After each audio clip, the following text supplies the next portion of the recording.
Thane Bhiwandi Kalyan metro प्रकल्पाबाबत महत्त्वाची प्रगती समोर आली असून प्रवाशांसाठी दिलासा देणारी अपडेट जाहीर करण्यात आली आहे। मेट्रो लाईन 5च्या पहिल्या टप्प्याचे काम डिसेंबर 2026 पर्यंत पूर्ण करण्याचे नियोजन करण्यात आले आहे। त्यानंतर जानेवारी 2027 मध्ये ही मेट्रो सेवा सुरू होण्याची शक्यता व्यक्त केली जात आहे।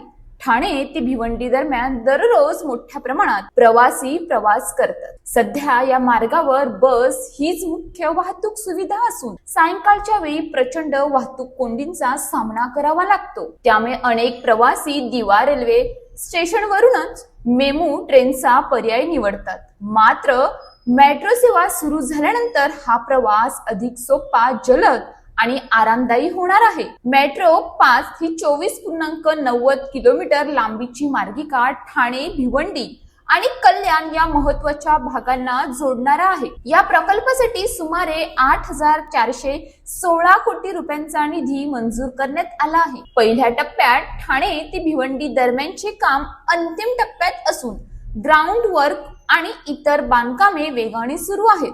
या मार्गावर एकूण 15 मेट्रो स्थानके असणार असून मेट्रो 4 वडाळा, कासर, वडवली आणि मेट्रो 12 सोबत या मार्गाची कनेक्टिव्हिटी असेल। त्यामुळे संपूर्ण मुंबई महानगर क्षेत्रातील प्रवास अधिक सुलभ होण्यास मदत होणार आहे। MMRDA, भिवंडी महापालिका आणि संबंधित अधिकारी या प्रकल्पावर बारकाईने लक्ष ठेवून आहेत। मेट्रो 5 प्रकल्प पूर्ण झाल्यानंतर ठाणे, भिवंडी, कल्याण प्रवासात मोठा बदल होणार असून वाहतूक कोंडीपासून सुटका मिळून प्रवाशांचा वेळ आणि श्रम दोन्ही वाचणार आहेत। अशाच ताज्या बातम्यांसाठी आमच्या न्यूज पोलीस रिपोर्टर चॅनलला लगेच सबस्क्राईब करा आणि बेल आयकॉन दाबायला विसरू नका।